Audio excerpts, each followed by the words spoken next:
Inatasan ni Pangulong Ferdinand R. Marcos Jr. ang Department of Social Welfare and Development na paghandaan ang pangmatagalang tulong sa mga bakwit dahil sa pagputok ng bulkang Bulusan.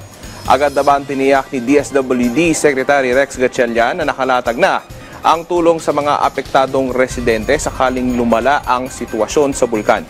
Iginiti Gatchalian na mahalaga ang pamamahagi ng tulong pinansyal upang matugunan ang pangailangan ng mga apektadong residente.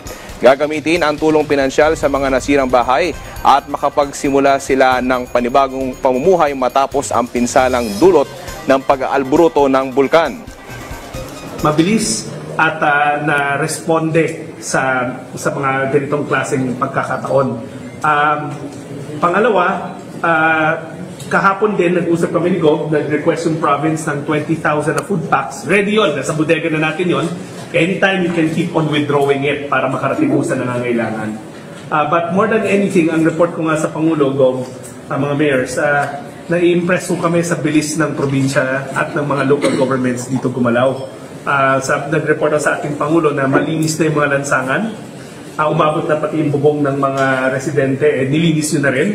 Narinig in school na lang ata ang gusto ni Gov pa puliduhin yung paglilinis. Na-report ko yun sa Pangulo at sabi nga niya, maganda yung response, no? And that this is how it should be. The close coordination ng lokal na pamahalaan, ng mga provincial governments at ng pamahalaan nasyonal. Pero admittedly, sabi ko nga kanina kay Yusek, this is one of the fastest cleanup efforts I've ever seen. This is our fourth volcano. This is our fourth volcano eruption, no, sa time namin as a DSWD.